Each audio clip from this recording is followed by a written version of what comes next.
All right. Can everybody Yes. see my screen? Yeah, Rupesh. So thank you, Rupesh, for joining. And just to give a small introduction about Rupesh, he is a two-time Salesforce MVP and solution architect. His session today is more towards the communication and knowledge, empathetic approach, etc. And he he is a certified application architect with 14 Salesforce certificates. He is a strong advocate for adopting a consulting mindset by everyone with the Salesforce community, and is currently working with the global consulting leader in the industry. So thank you very much, Rupesh, for your time, and we really appreciate you coming forward and talking and sharing knowledge about the communication, how it is important for the students and recent grads. So go ahead, Rupesh. All right. Thank you, Vinay, for that introduction. And hello, everyone. Good afternoon. Thanks for spending this afternoon with us. I know it's a weekend and amid lockdown. It's a great opportunity to interact and learn in these sessions. So, looking forward to next 40 minutes interacting with you, and hopefully this session helps you in your journey within Salesforce. All right. So Vinay, I think when he started off the entire session earlier in the day, he gave a glimpse of what D2C is all about. So I'll start off explaining what D2C is all about, and then deep dive into our today's session around communication science, express to impress. So what D2C is all about. So I talk about journey of a Salesforce developer to a Salesforce consultant, right? And this journey is not about getting there and getting a title as consultant, but it's more about what role you play on Salesforce projects when you are hired or when you have joined a firm, what kind of role you are expected to play, right? So in your initial years, you'll start off as a developer, but soon the expectations will keep on rising from you, and that's where consulting mindset comes into play, and that's where I am very much passionate about mentoring folks within the community on how to adopt this consulting mindset, right? So just to give you a glimpse of it, what a successful consultant should have, the person should have a good understanding of what kind of business problem that they are solving. And I just heard Deepak's session as well, where he emphasized on asking questions like why am I doing certain things, why am I developing this page, for whom am I developing this page, why am I writing this trigger, who is going to get benefit from this trigger logic, right? So always be curious, always ask the questions, and that will help you to gain better knowledge about what kind of business problems you are solving. You're not coding for yourself, you're not coding for your employer, but you are coding for an application that will help you to solve a business problem, right? So always be curious, always ask the questions, and that will help you to gain better knowledge about what kind of business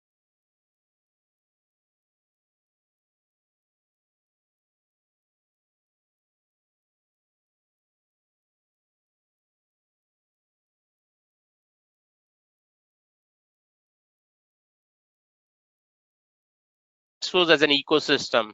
So it's no longer just about Trailhead, badges, super badges, but it's about the entire Salesforce ecosystem. You are taking baby steps right now in understanding what infrastructure as a service, what software as a service, what platform as a service is all about. But soon you will be getting into what sales process looks like, what a service process looks like. And you all have faced this as an end user in your day-to-day life. So understanding how Salesforce world impacts the real life day-to-day business problems, that's where you will grow your mindset from being just a developer to being a consultant. Yes, with years, with experience, you will grow your technical knowledge base, and that would help you in articulating your thoughts as well. And today's session is primarily on how do you articulate your thoughts, right? There might be n number of things that are going on in your mind, but are you able to express them in a right way, right? And communication is a very broad topic. Today we are going to focus on two main aspects. One is professional business email writing, and second is how to communicate in project meetings or one-on-one meetings or your daily stand-ups, right? So this is just to give you a glimpse on how you should prepare once you get your first job or once you enter the industry. What are the communication facets that you would be exposed to, and what are the things that you should look forward to? So just encapsulating the overall D2C talk, what is consulting for me? Consulting for me is art of listening. Can I listen to a business user about their problems? As a technical person, I will always, with the Salesforce knowledge I have, I will always be eager enough to jump to solutions before even hearing the complete problem. You can only solve a problem if you have heard that problem with all of its details, clearly understanding every nuances of that problem. If you overlook that problem or overhear that problem, and in the back of your mind you have already started thinking about a particular solution, you will never be able to address that problem in its entirety. You will always be biased in your mindset that this is the solution that is going to work on it. So do not jump to solutions. First, develop the ability of listening to a business problem, understand the context around it, and then try to address that problem. And yeah, as Deepak mentioned, ask the right questions. As a developer, ask questions about why are you doing things or why are you learning few things. But when you get into in front of clients, when you talk to business, when you talk to different stakeholders, you have to ask the right questions, and that will help you grow from a developer to a consultant role as well. And last but not the least is today's session is about expressing yourselves. So three pillars of a consulting mindset. First is knowledge, acquire as much as knowledge as possible. Apply your analytical thought process on how using Salesforce you can solve a business problem for your end customers, for your end users. And last but not the least, communication. How effectively can you communicate, whether it's through verbal, whether it's through email, right? How can you effectively put your thoughts in front of others and make them understand? So this is me, Rupesh Bhatia. As Vinay introduced me, I work for a leading global consulting firm, and I've been in the ecosystem since last 10 years, been in the industry for 14 plus years, and yeah, I've got bunch of certificates, and I'm still learning through my projects, through my interactions with various people, and that's all about me. And if you want to hit me up, I have the Twitter handle and my email at the end of this session where you can reach out to me. So let's begin today's topic around communication science. So when you hear about communication, what are the different forms of communication that comes into your mind?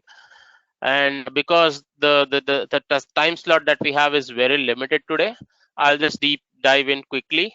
First is email, right? Any kind of written communication. Second is verbal, any kind of communication where you are talking or where you are listening to the other person. Third is sign languages. Even people who cannot speak or people who cannot write, they can interact using sign languages. Fourth is expressions. If you are not even able to move your hands or show signs, you can still express yourself through expressions. And often as freshers, right, we often hear a lot that when you go into an interview, your handshake should be very confirm, your body presence or body language should be upright and confident, right? All these are forms of expressions, right? So these are the forms of communication that are out there, and you should work on it for your first job. So let's deep dive now into what kind of email or professional business writing looks like, right? You would have written emails as in your college or interacting with the family members or friends, right? But you would not have got, not have given attention to minute details around what email writing looks like in a professional setup. Right? So let's first go through what an email constitutes of, right? First and foremost is the from address, the person who's sending the email, right? Now you would have received n number of marketing emails on your Gmail account or on your personal email IDs, right? From Amazon, from Flipkarts, from your mobile carrier providers, right? About informing you about the different campaigns, different offers, right? At times, some of these emails land up in your spam mailbox as well, junk mailbox as well, right? Why do that happen? Because your mail server is not really identifying who is sending you those emails, and sus- they suspiciously put that from address based on what the email is coming from into a junk or a spam folder, right? So always when you're writing emails, ensure that, and this is typically taken care not by you as developers, but when you are working in a Salesforce world, and when you're working in a company, these things are automatically taken care of. But it is good to know, and that's why I'm sharing this, why from address is so important, so that your end recipient of the email can get that email and it doesn't end up in the spam folders or junk folders. The to address whom you want to address, the CC or BCC, again, you have to be very careful on, or attentive at least on, whom to put in to address or whom to put in CC, right? When you're interacting with your client directly, or when you're interacting or getting a mail to your manager or your team lead, you have to ensure whomever you're placing in your email should be in the to address, versus anyone else who should get that email just as a information, so that they are aware that this mail was written, should be in the CC or BCC. BCC is normally used where you don't want to share with the whole world who are your recipients. That's when you will use BCC. But again, in a professional email scenario, you won't use BCC as much as to address and CC. Subject should be very clear. When you get your emails in your Gmail or your personal mailboxes, you will only open that email based on the subject line, right? You will not open an email if the subject is not very clear, if the subject appears to be very if you have suspicion around who is sending you that email based on the subject as well. If it's not very clear, you'll never open it. So be very clear on what kind of email you're writing and whom you're writing and what are you writing for. The subject should give you a sneak peek into the email body, what that email is going to constitute. Always greet the person whom you are addressing and focus on the body of the message, which is your actual content that you want to write in your emails, and end up your email with a signature. Every company has their own email signature template. Adopt that, because when you're writing emails, you're not just writing on your own behalf, you are representing your company, your firm, wherever you're going to work, right? So take great pride in the fact that even if you are a developer or if you're a fresher, the moment that you get your your business email ID, xyz@abc.com, where ABC is the company, right, and XYZ are you are representing that company in front of anyone, whomever you're writing that email. So take immense pride, and there's a lot of responsibility when you write emails to anyone within the team. Within the team, it's still bad, but when you're writing to any external recipient who is not within from within your own company, you are representing your company in front of person through your email. So take great pride in that. Be responsible, be very matured on what you're writing and whom you're writing to. So with that, let's deep dive into some of the best practices which I've observed over the years, right? So first and foremost, clear subject. If your subject is not very clear, your recipients are not going to open that email and not going to read through that email. From address, I've briefly touched upon it. Why sender compliance is the need of the hour, and almost all the companies strictly follow it. Your network teams, your IT teams are all involved in ensuring that the from address is compliant with the standards set out in the industry. Always include your signature. Now, this is a problem which I've seen with most of the freshers out there, that they do not really follow the company guidelines while including their signature at the end of your email, right? Because we are fresh out of college, right? We are tend to, or we are used to writing emails where we just say thanks. If I'm Rupesh Bhatia, I will say thanks RB, or we are we are inclined to use more cool language and keep it very short with respect to our signatures, right? So As I said, you're representing your company, so ensure that you're following your company guidelines with respect to signatures. Reach out to people within your team, within your projects, to ask them what is your official email signature should look like, and adopt that into your Outlook settings. Now, if you don't get one, see what your manager is following, or see what your team leader is following through their emails, and follow the same format in your emails as well. Again, be mindful of whom you are replying to, or whom you are keeping it in the to address versus CC address, so that your email is well received. Always read the email before hitting the send button, right? And this is a best practice for anyone who is new to business email writing. If you have tenured over the years, and if you are writing emails on a day-to-day basis, you get good at it over the period of time. But if you are starting new in this area, always ensure you spell check your email. You proofread your email in terms of whether are you sharing anything on an email which you're not supposed to in first place. Are you Is your language correct? Are you not offending someone through your email content? Are you being empathetic? Are you being more courteous, right? And if you are not sure about all of these email content, take help of your mentors, take help of your team leads, take help of your colleagues who are good at this because of their experience levels, right? And you will get there slowly and steadily. As Deepak mentioned, practice. Business email writing will not come to you on day one. It will come to you after you practice a lot over a period of 6 months, 1 year. You will get good at it, right? Use punctuations appropriately. An incorrect punctuation can change the meaning of a sentence, right? But use your punctuations correctly, and that's why I said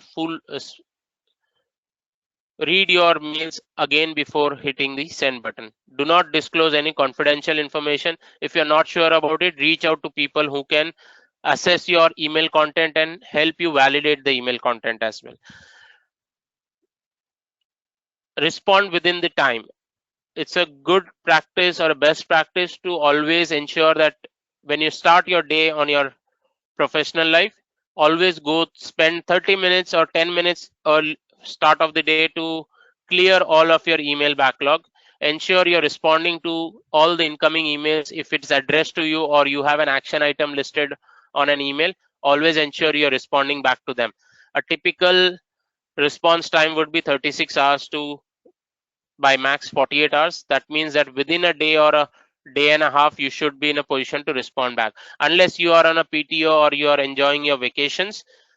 And we'll come to that scenario as well, where as a best practice, you should always put out of office calendars in your Outlook settings, or in your whichever mailbox you're using in your company. You should always ensure your out of office emailers are correctly set, so that, let's say I'm writing you an email and I'm expecting a response from you, and if you have not kept your out of office notification on, I will never understand whether person X is on vacation or whether person X is not well, and he will respond only once the person resumes the office, right? So I might get offended as a client that this person is not responding to me, and I will try to escalate to your manager or to your team lead that this person, I've been waiting for 24 hours, but I've not got a response, right? So avoid those kind of scenarios by ensuring you're responding within time. You're setting the out of office mailers notification in case if you're not available in office or during working hours. And always, when you're writing for the first time to someone, take an effort to introduce yourself, right? So when you saw when I was presenting, I took at least 30 seconds to introduce myself, so that you know who am I and why am I the right person to talk to you on this topic, right? So always ensure when you're writing someone for the first time to an unknown person, and this is a scenario which you will face in your initial 1 year a lot, where you will interact with a lot of new people, a lot of people whom you don't know, right? So take a time to introduce yourself first, and then set the context about what you want to discuss and take it forward from there. Be mindful of what you're discussing, whether it is on email, on our personal chats or Skype chats. Everything within your office that you're doing with respect to your office laptop, everything is getting monitored, whether your Skype chats or your emails, everything goes through mail servers and everything gets monitored, right? So be very respectful and very responsible about what you are putting on your email. Everything gets monitored. Ensure that nothing which is out there in public, which the public should not know, is in your email, right? And my general guidance to all the freshers is that when you're new to the firm, when you're new to the people around you, always take an effort to have one-on-one conversations than putting up everything on your email, right? Email becomes very professional and very formal. During your initial years, at least break that formality and get into building your relationships with people, at least for people within the firm. If you're interacting with outside people outside the company, yes, there you need to interact with your email first so that you keep relationships formal, right? So that's a general guideline, that establish your relationships, create your network of people whom you can trust, whom you can go to in case of any issues. When you're writing your emails, always ensure you're writing to the point and clear messages. Do not write long paragraphs, and nobody likes to read long paragraphs in your emails. If the email is to the point with clear messaging, that's when people would read the emails and would respond back to you in shortest possible time. One thing to remember, always ensure or keep in mind who is your target audience. Whom are you writing this email to? Whether it's a manager or a director or a CTO or your team lead or your colleagues, right? Based on who is there in your email to address or CC address, your content should articulate accordingly. Once an email is sent out, it's all there documented. Email act as a valid proof of what you meant. So always ensure whatever you're writing is it's getting documented and it represents you everywhere. Anybody can use your email as a proof that you have said something on email. Avoid one-liners, address people appropriately.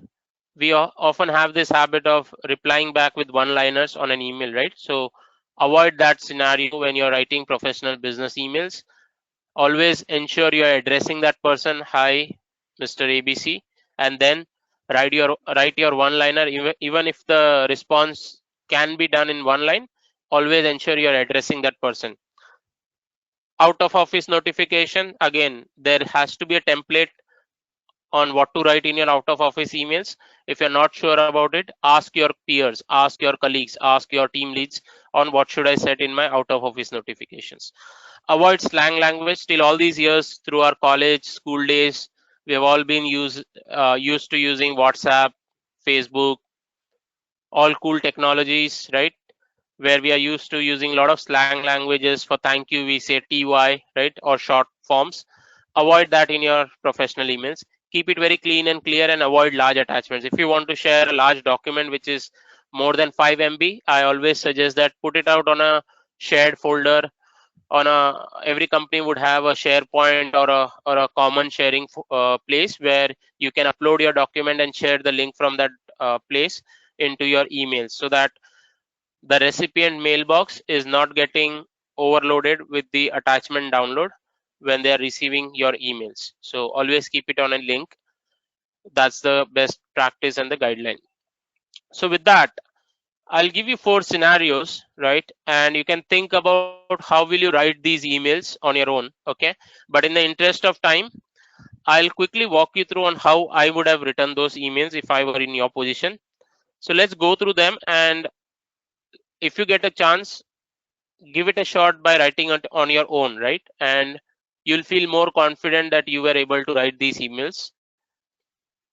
So let's say if I'm applying for a job and I've seen this posting on a LinkedIn. So in my subject, I will give my name, the title for which I'm applying, the application number which I've seen on a LinkedIn job opening, and I would address, I don't know the people whom I'm writing to, right? I've never interacted with them. These HR people are unknown to me. So I would say just address them as hi team. And if on the job posting, if the person name was clearly given, then I would address that person as hi Mr. SYZ. This is with reference to your job posting, the number of the job opening, and I would like to apply for the same. Please find attached my CV for perusal. Again, here I'm using short form like PFA. please find attached.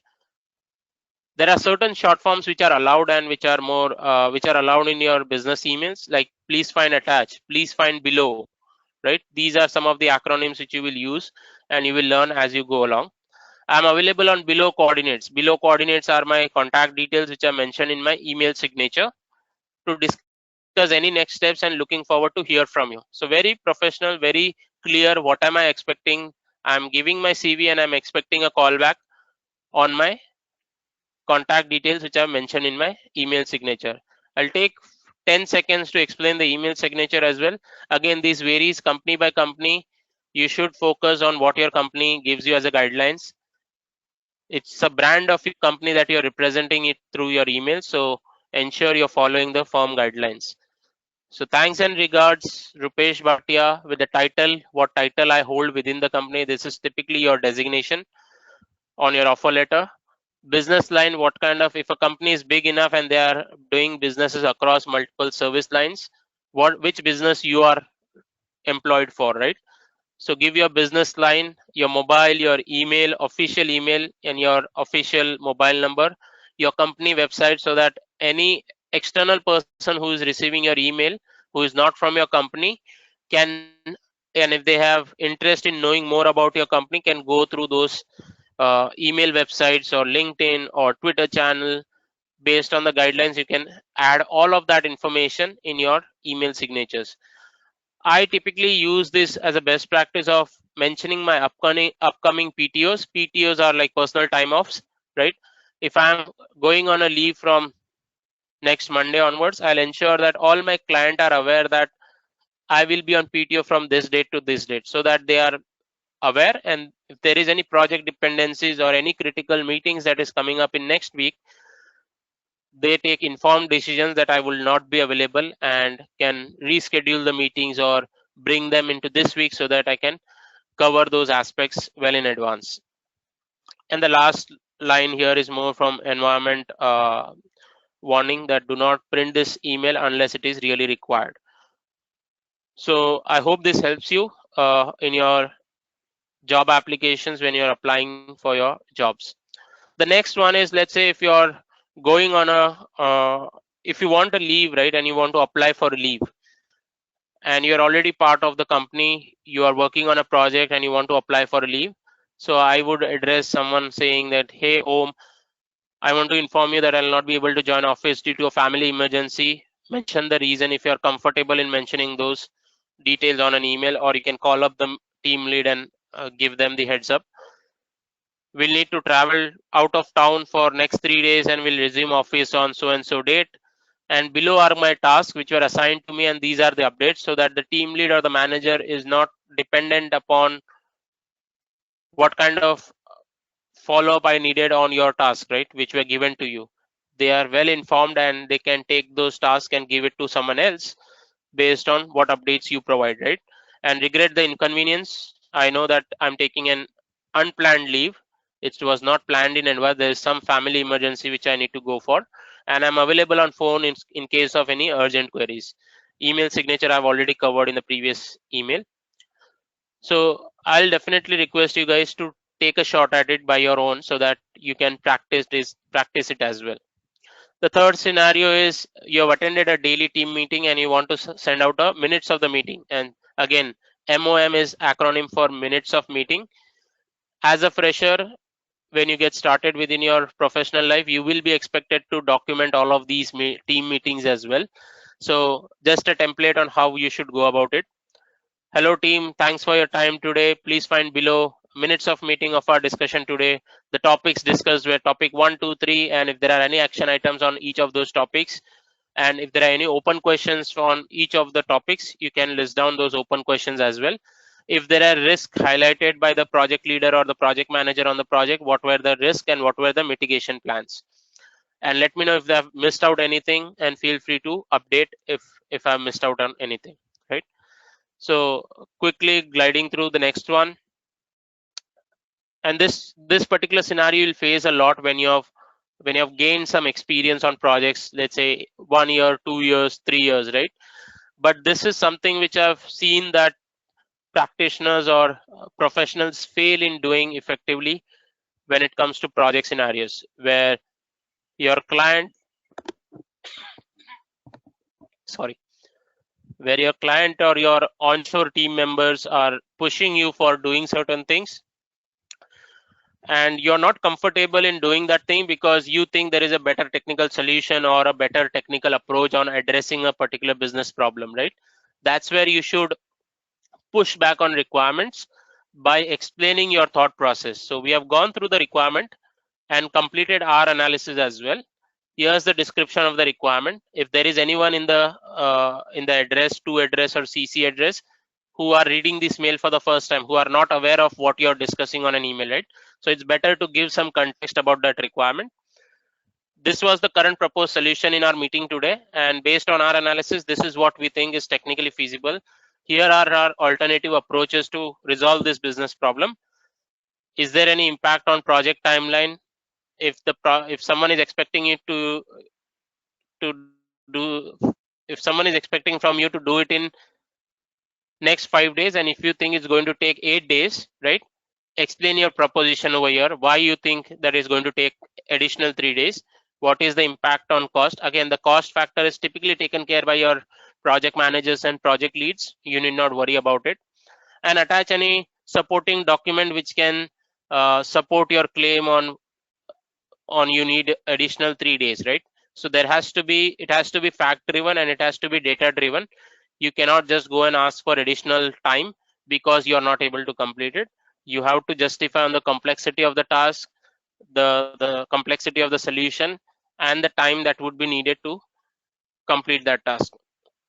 And lastly, I will propose we can discuss the same over a call as well if required, and let me know if you have any queries on this email. With that, this is where I'll now move to the verbal communication side. This is all I had from the email communication or the email writing. If you guys have any questions around email writing, reach out to me. I'll give my email ID at the end of this session.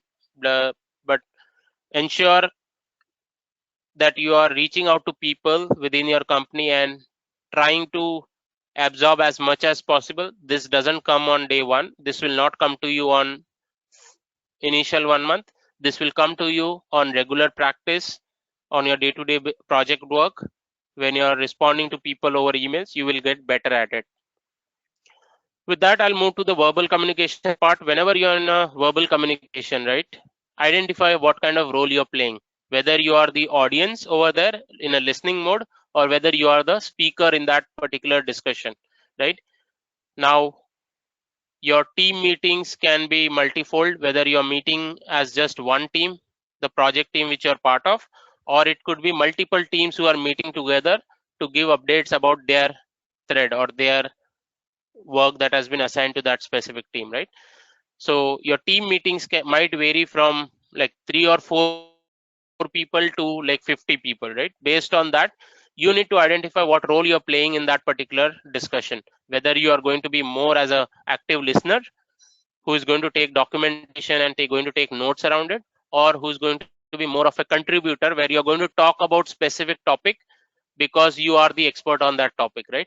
Where you have your own point of view about a given topic, or you are the leader in that discussion where you are going to drive the entire conversation, how the conversation should go along. In whichever conversation you are in, what you're going to talk is the king, and that is what I refer to here as content. What you're going to talk today is the king of the discussion. Focus on, nobody likes to hear in a large team meeting if the person who is speaking is going off track, if the person is not keeping the conversation to the topic which is relevant for the discussion. So ensure that you're very responsible and very matured enough in what you're going to speak and whom you're going to speak. Engage the audience in a right way so that whatever you're trying to speak comes out nicely. And there's often a myth which I would like to clear here, that communication is not about talking in fluent English. Okay, that's a big myth out there.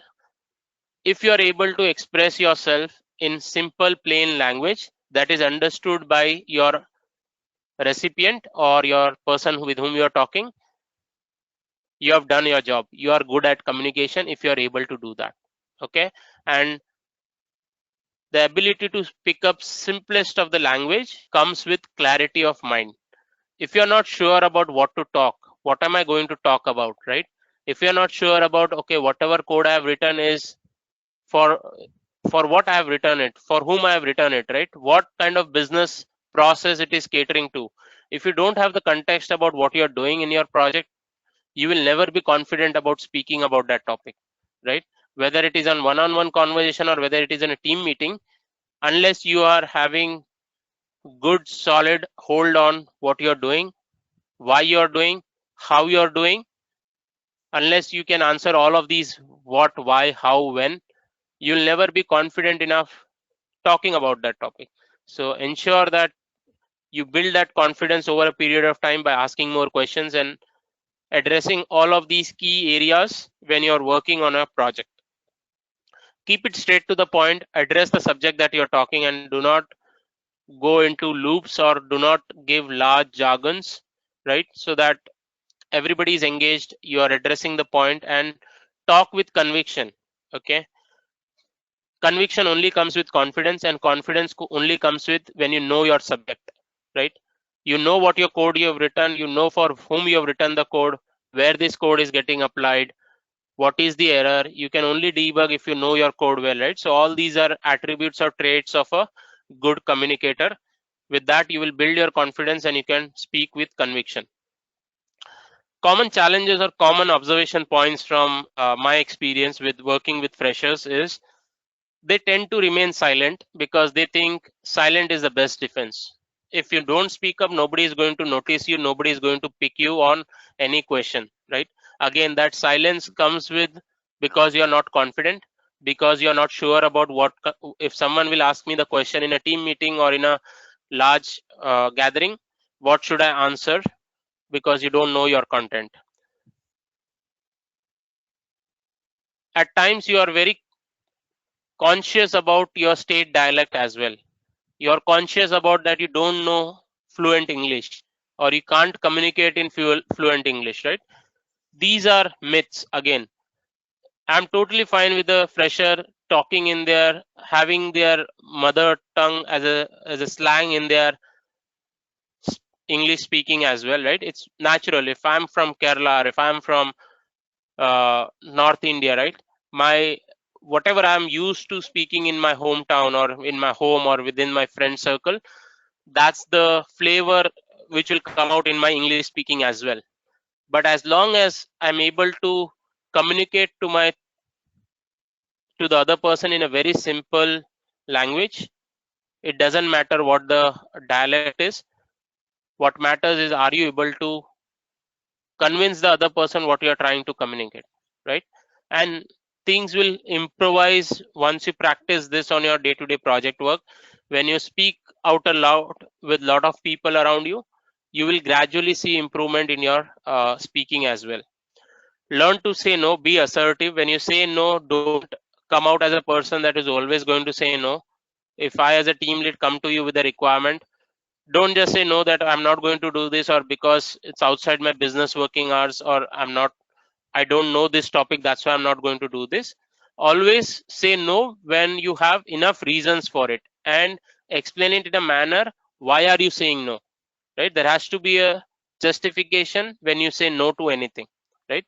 There might be a reason why I say no, because I've never worked on, let's say, lightning flows. I don't know lightning flows, how it works. I've always done Apex coding all my life, right? But and if someone comes up with a requirement which involves lightning flows, I will say that I'm not that confident right now, but I will start learning around it.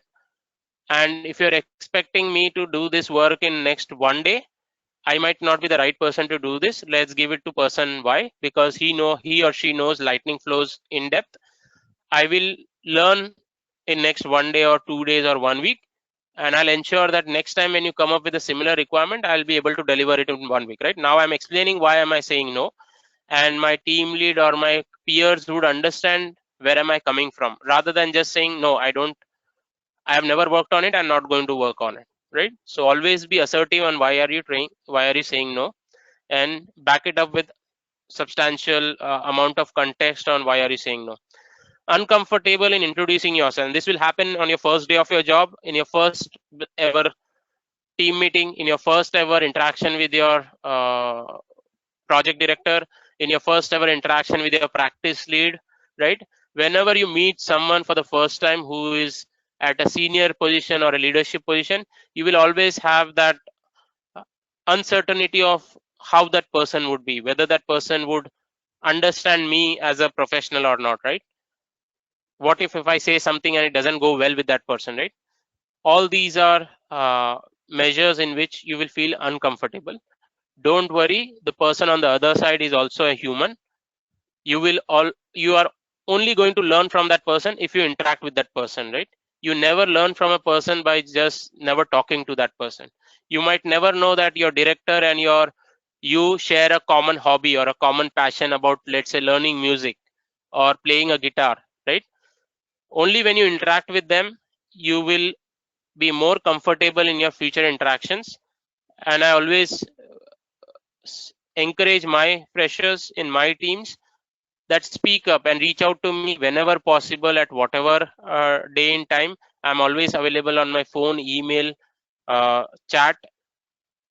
Feel free to ping me whenever required, right? So your leaders out there in your companies will be always supportive of any fresher reaching out to them. I've never seen leaders shying away from interacting with freshers, right? It's always the vice versa around that I've seen. So come out of your shell and start expressing yourselves in front of your project team members and leaders and managers. I've covered a lot of this in my talk already. Again, when you talk to someone, talk with conviction. This shows that a person is confident enough on the topic that they are talking.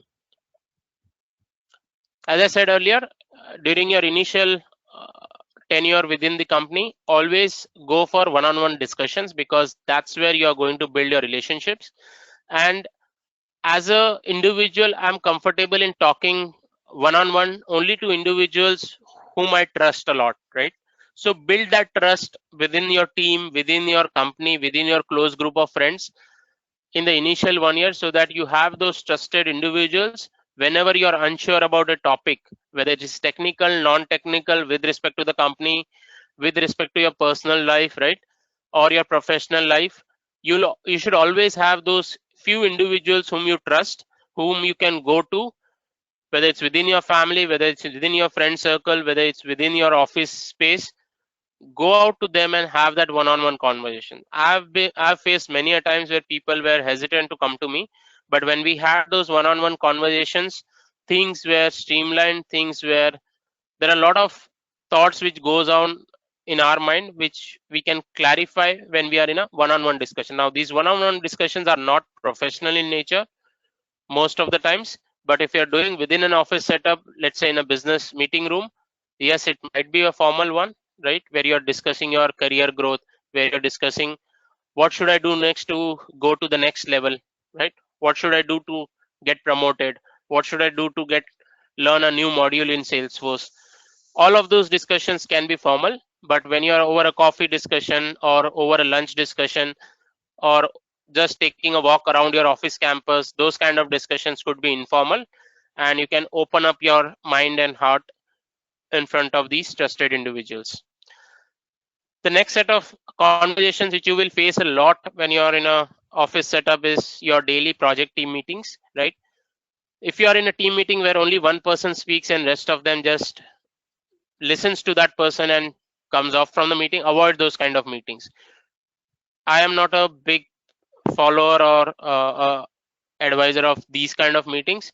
Every person in a project team should be allowed to speak, and everybody should speak. As a fresher also, even if you have no updates to give, talk about things which you have learned, right? Even if you have not worked on any task, talk about things which you have learned during your spare time, right? Even that is an update to be given to your project team, that this is where I'm focusing on, right? Am I on the right track or not? Do not just contribute in a team meeting by just saying hi and bye. No, we don't need those people who just come into a team meeting by saying hi and bye. We always differentiate people. Let's say if I'm managing a 50-member team, I will give the next available opportunity to a person who is always ready to take up ownership, ready to speak, ready to uh, act responsibly and act maturely, right? So when you interact a lot, that's where you create your impressions, and it's the best way to differentiate yourself from others. Okay, do not multitask while you are on team meetings. Always be attentive on what's the point of or the topics that are getting discussed, so that you have the context. Even if you are not an active contributor, even if you are in listening mode, always listen to your project team meetings on what is the context, and you can go back to your uh, let's say there is some topic which you are not familiar with, or if you have heard for the first time and you're not sure about what is this discussion going around, you can always go back to your project team members or your leads or your managers, asking them after the team meeting that this is what I have not understood, can you take some time of yours and explain me, right? Might be the person is busy for a day or a 2 day, but do a follow up, right? Even after 3 days, 4 days, if you are interested in that topic, if you want to learn, always do a follow up and ensure that you are getting to know what you wanted to know. Okay, the person might be busy in 10 different things, doesn't matter. It's you who want to learn, not the other person. The person on the other side is already experienced enough, they know their stuff, they are the subject matter expert. It's us as a fresher that I want to learn something new. I will take time, I will take my efforts and set up a meeting with that person whenever they are available. They might not be available for a week, they might not be available for next 1 month, but whenever they are available, I will ensure that I will go out to that person and seek their advice or their clarifications. Do not fear about getting judged, right? If you start having that consciousness that what am I going to speak, if I spoke something and if people start judging me on that, you will never be able to grow. Okay, so be fearless, be curious, and always ask questions and get clarifications whenever you are in doubt. So this was all about project team meetings. Now let's say if your project manager has invited you for a discussion, you being a fresher, you're very conscious about, okay, I don't know why this manager has called me for a discussion, right? Always seek for an agenda why that meeting has been called for, either whether it's one-on-one or whether it's a team meeting. Why are we meeting? What is going to be discussed, right? If you don't know, your peers would know or your colleagues would know about that meeting, right? So seek clarity before you get into that meeting. Understand who all are part of the meeting and be cognitive of what you're speaking in a leadership meeting. Be well prepared. If there was any action item on you from your previous meeting, you are ready with those updates on those action items in your next meeting. Always provide status about your action items and ensure you are clearly articulating whatever you have done in your on those action items. Whenever you're not sure about any topic and you've been asked to speak, get some time about by saying that I'll get back to you, I need to do some research on it, or I need to speak to my team lead, or I need to speak to my colleagues about it, and I will get back to you, right? Again, you have to be smart enough to understand what is the situation. It doesn't apply all the time, but it will be a good cue to keep in back of your mind that whenever you're not sure, always ensure you're buying in time so that you can get back to that person with your updates. And if you have ever bought time from a leadership meeting, ensure that you're doing follow up, right? I will not like a person within a meeting, if they say they are not sure about something and they need time, I'm ready to give time, okay? But I would expect a response back in next 24 hours on what they have done, right? Whatever time you have sought for, whether it's a week or a day or 2 days, I will expect that person to come back to me and provide me an update of what they have done with respect to that topic. And take ownership and deliver responsibly. As I said, if I'm managing a 50-member team and if I'm having an opportunity, let's say a US travel opportunity, right? How am I going to differentiate among those 50 people? I cannot be biased. I cannot judge people just because of their knowledge. Yes, knowledge will be one part of it, right? But a person who cannot communicate effectively in front of the client, I will never send that person, because when you are in front of your client, you're representing your company, you're representing the brand of your company, and you are representing your overall practice as well, right? So anyone who can talk effectively, who has the right knowledge, and who can articulate well will be given preference over any other person, right? So that's how you create your opportunities, by focusing on all of these areas. And with that, I wrap up my session around communication. I hope this was useful for you guys.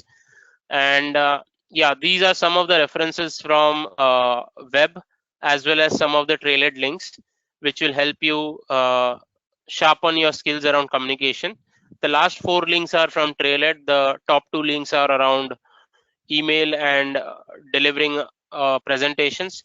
For presentations, I'm not deep dived into it, but this is something which you will expected to do once you have been, let's say, 2 years, 3 years into the professional life, where you will be expected to document a presentation or a presentation deck and present in front of the stakeholders. So with that, here's something which I want to announce.